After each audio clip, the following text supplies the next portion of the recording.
Repudio e indignación por la muerte de una salvadoreña a manos de 4 policías mexicanos en Tulum. El presidente Andrés Manuel López Obrador condenó enérgicamente el asesinato y afirmó que Victoria Salazar Arriaza, de 36 años, había sido objeto de un trato brutal. El hecho generó protestas en México, mientras en El Salvador piden justicia. Avanza en Minneapolis el juicio contra el ex policía Derek Chauvin, acusado de asesinar por asfixia al afroamericano George Floyd. El abogado de la familia de Floyd consideró que el juicio es un referendo sobre la libertad y la justicia de Estados Unidos. Durante la primera jornada, cerca de 200 manifestantes pidieron justicia. 3 de los principales grupos étnicos armados de Myanmar lanzaron un ultimátum a la junta militar del país para que frenen las matanzas indiscriminadas de manifestantes. La advertencia de estos grupos guerrilleros se produce tras el fin de semana más sangriento hasta el momento, que ha elevado la cifra de muertos a 510. Muy buen día, gracias por continuar con nosotros en France 24. Soy Raúl Blanco, como siempre, un gusto saludarlos. Comenzamos en México, donde la muerte de la salvadoreña Victoria Salazar a manos de 4 policías en la ciudad de Tulum ha generado el repudio de toda la sociedad. Asociaciones de feministas y de migrantes condenaron la muerte de Victoria, que fue sometida durante un operativo policial. El presidente de México condenó la violencia machista que en su país mata a 10 mujeres al día. Mientras tanto, el presidente de El Salvador dijo estar seguro que el gobierno mexicano aplicará todo el peso de la ley. Una escena que ha causado conmoción en El Salvador y en México. Pero también la muerte de la salvadoreña Victoria Salazar a manos de 4 policías en la ciudad de Tulum pesó en la inauguración del foro Generación Igualdad. La conferencia internacional que se celebra en la Ciudad de México busca determinar acciones concretas para avanzar hacia los objetivos en materia de igualdad fijados por la ONU para el 2030. Sin embargo, durante la ceremonia de apertura, la atención recayó en la condena del homicidio de Victoria Salazar, la mujer salvadoreña muerta a manos de la policía mexicana el pasado sábado, a causa de una fractura en la columna durante su violenta detención. Desde el día mismo del asesinato, el mandatario salvadoreño Nayib Bukele pidió justicia. Estoy seguro que el gobierno mexicano aplicará todo el peso de la ley a los responsables. Mi pésame para la familia de Victoria, sobre todo a sus 2 hijas. El presidente mexicano aseguró que no habrá impunidad para los policías implicados en la muerte de Salazar, que serán procesados por feminicidio. Ser castigados los responsables de este crimen brutal, vergonzoso y doloroso, desde luego. Por otro lado, el presidente francés y el secretario general de Naciones Unidas pronunciaron discursos más amplios de denuncia a la brecha y a la violencia de género acentuada por la pandemia. El COVID-19 también nos ha recordado la persistencia de la violencia que sufren las mujeres, esta pandemia en la sombra que se alimenta de las situaciones de confinamiento. En el exterior del Palacio Nacional, la protesta de un grupo de mujeres recordaba que la cercanía de la muerte de Salazar con la celebración del foro no es una coincidencia temporal. En México, 10 mujeres son asesinadas cada día. Y precisamente ante la violencia policial, ayer lunes comenzó uno de los juicios más seguidos de las últimas décadas. El de Derek Chauvin, el ex policía acusado por el asesinato de George Floyd en mayo de 2020. El juicio se centró en esclarecer la causa del fallecimiento del afroamericano, para lo que la parte acusadora utilizó el video de la muerte de Floyd como prueba principal. Con este material audiovisual, en el que se ve cómo Floyd no puede respirar, contestó al argumento del abogado de la defensa, que aseguró que la víctima abusó de medicamentos debido a una dolencia cardíaca. El informe es de Alba Santana. 10 meses después del caso que reabrió la herida racial en Estados Unidos, la muerte del afroamericano George Floyd, el ex policía acusado por su asesinato, Derek Chauvin, se sentó en el banquillo de los acusados. El juicio se centra en esclarecer la causa de la muerte de Floyd. La acusación usó el vídeo del fallecimiento de la víctima, más de 9 minutos en los que se puede ver al ex policía con la rodilla en el cuello de Floyd mientras él clamaba que no podía respirar. 9 minutes and 29 seconds of Mr. Floyd's life, Ustedes aprenderán que en los últimos 9 minutos y 29 segundos de vida del señor Floyd, en ese periodo de tiempo, se puede ver cómo su muerte encaja con la de alguien que muere por falta de oxígeno. Podemos señalar la evidencia en el video, lo podrán ver ustedes mismos. También verán evidencias de lo que no fue. No fue, por ejemplo, un paro cardíaco fatal.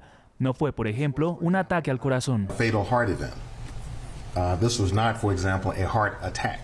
Así contestó la acusación al abogado de la defensa, que sostuvo que Floyd tuvo un paro cardíaco provocado por el abuso de medicamentos y una dolencia cardíaca, y pidió aplicar el sentido común en el juicio de Chauvin. El sentido común nos dice que siempre hay dos lados en una historia. El sentido común nos dice que tenemos que examinar la totalidad de las circunstancias que determinan el significado de las pruebas y cómo se pueden aplicar a las cuestiones de la razonabilidad de las acciones y reacciones.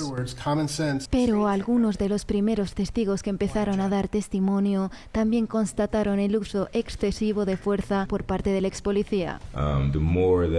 Cuanto más tiempo pasaba con la rodilla en el cuello, más se podía ver cómo Floyd se iba desvaneciendo. La muerte de Floyd desencadenó las mayores protestas por la igualdad racial de Estados Unidos en las últimas décadas, y la sentencia del caso marcará un antes y un después para la comunidad afroamericana. Una nueva caravana de migrantes de Honduras, muchos de ellos menores de edad, comenzó a formarse ayer lunes 29 de marzo en el norte de ese país, desde donde esperan partir mañana miércoles 31 de marzo con rumbo hacia Estados Unidos. La convocatoria de una nueva caravana ha sido difundida, como en otras ocasiones, en redes sociales, pero hasta ahora no se conoce quiénes o quién es el responsable de esta organización. Esta nueva movilización podría cruzar por Corintio o Agua Caliente, ambos puntos fronterizos con Guatemala. El presidente de Brasil, Jair Bolsonaro, reemplazó a 6 de sus ministros, el cambio gubernamental más grande desde que alcanzó la presidencia. Bolsonaro se enfrenta a la presión derivada del creciente descontento por las muertes por coronavirus y el retorno a la política del expresidente Luis Ignacio Lula da Silva. Bolsonaro ha sacudido la base de su gobierno. Ha realizado de una vez 6 cambios en el gabinete que han sido anunciados a través de una serie de tweets.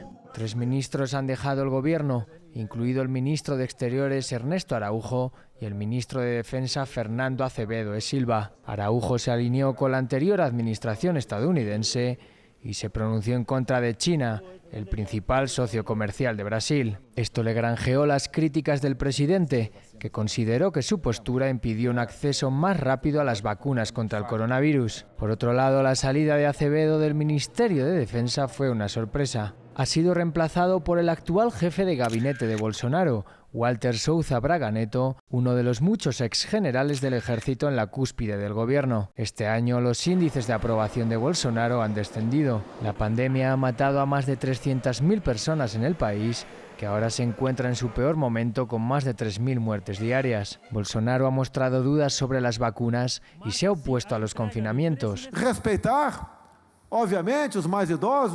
Obviamente necesitamos respetar a los ancianos, los enfermos y a aquellos con problemas médicos.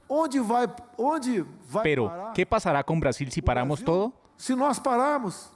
A mediados de marzo, Bolsonaro ya había realizado un cambio de gobierno, reemplazando al ministro de Salud Eduardo Pazuello, el cuarto en la cartera de este gobierno, quien había sido ampliamente criticado por la lentitud en el programa de vacunación.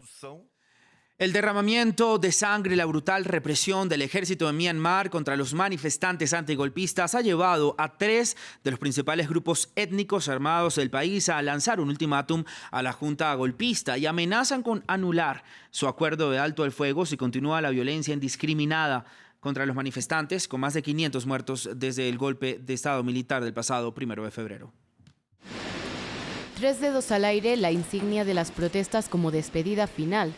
Continúan los funerales por los más de 100 asesinados durante las manifestaciones prodemocráticas del fin de semana en Myanmar, la jornada más violenta desde que comenzó la represión de la junta militar.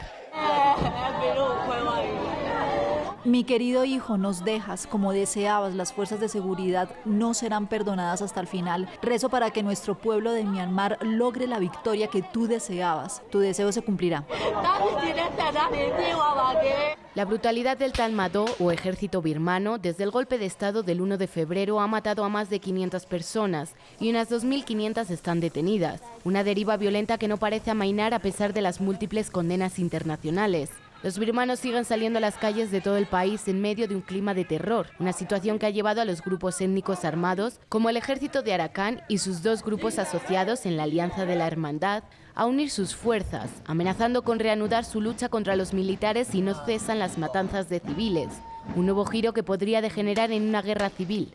El portavoz del ejército de Arakan, Kain Tuka, dijo a The Irrawaddy que es hora de que las organizaciones étnicas se unan para proteger a los civiles oprimidos del régimen militar. Debemos hacer nuestro mejor esfuerzo para proteger las vidas y propiedades de las personas oprimidas, dijo. Los recientes ataques aéreos durante el fin de semana sobre la minoría étnica Karen, la más antigua del país, y los enfrentamientos entre el Tatmadaw y la guerrilla de la Unión Nacional Karen, que acordó un alto el fuego con el gobierno en 2012, han provocado un éxodo masivo hacia Tailandia. Más de 3.000 birmanos están intentando cruzar la porosa frontera. En Francia, a medida que los ingresos en unidades de cuidados intensivos de la región de Île-de-France continúan aumentando sin pausa, los expertos advierten que los médicos podrían pronto tener que empezar a escoger a qué pacientes salvar. Con los contagios al alza y los hospitales quedándose sin camas de terapia intensiva, los profesionales de la salud siguen ejerciendo más presión para que se implemente un confinamiento nacional. Los hospitales de la región del Gran París están al borde del colapso. Así lo dicen médicos de hospitales, que advierten de que las unidades de cuidados intensivos pronto estarán desbordadas en la región de Île-de-France y que en las próximas 2 semanas el personal tendrá que empezar a escoger pacientes. En un diario del domingo, 41 especialistas advirtieron que los doctores tendrán que empezar a escoger a los pacientes para poder salvar la mayor cantidad de vidas posible. Dijeron que esto afectaría a todos los pacientes, aquellos que contrajeran COVID-19 y aquellos hospitalizados por otras causas. Uno de los que firmaron esta carta dijo que los doctores se verán en una situación imposible. Si llegamos al punto en el que más del 50% de los que son admitidos tienen menos de 50 años y estamos cerca de que eso pase, será extremadamente difícil elegir a quién salvar entre los menores de 50. Las unidades de cuidado intensivo están tratando a una media de 1.400 pacientes al día durante este mes, una cifra menor a la registrada durante el repunte de la primera ola en la primavera pasada, y eso pasó bajo un confinamiento mucho más estricto, con el 80% de los procedimientos quirúrgicos pospuestos. Si no hay más restricciones, para el 22 de abril tendremos un 30% más de pacientes en cuidados intensivos, en comparación con la primera ola. Los médicos advierten de que las medidas de confinamiento aplicadas en París y otras regiones no serán suficientes para frenar los contagios y que los hospitales pueden tener que empezar a rechazar pacientes. China dio el último paso para imponer en Hong Kong un sistema electoral que le permita aumentar su control sobre el territorio y complicar el acceso a la oposición prodemocrática al Parlamento de la ciudad. Desde Beijing, nuestro corresponsal Adrián Foncillas con todos los detalles. El sistema electoral de Hong Kong, aunque alejado de los estándares occidentales, era bastante más democrático que el que habían dejado los británicos y permitía la disensión política. Eso va a ser bastante más complicado a partir de ahora. El Parlamento pasa de 70 a 90 asientos y solo 20 serán de elección directa. Además, el comité electoral podrá medir el patriotismo de los candidatos y rechazar a los que juzgue tibios. Pekín considera la reforma como indispensable porque el bando opositor, antes de las elecciones del pasado año, que fueron finalmente suspendidas por el coronavirus, había anunciado que votaría en contra de todas las acciones de gobierno para forzar su bloqueo. Así que Pekín ha querido eliminar ese riesgo. De todas formas, las próximas elecciones parecen ahora una inquietud menor para los políticos opositores. Una cincuentena de ellos se enfrentan a largas penas de prisión después de haber sido detenidos en aplicación de la nueva Ley de Seguridad Nacional aprobada el año pasado. Tanto esa ley como la reforma electoral son la respuesta excepcional de Pekín a unos problemas también excepcionales como fueron las protestas violentas que durante un año sumieron en el caos a Hong Kong. Hasta aquí el informativo de France 24. Continúen con nosotros. Buen día para todos.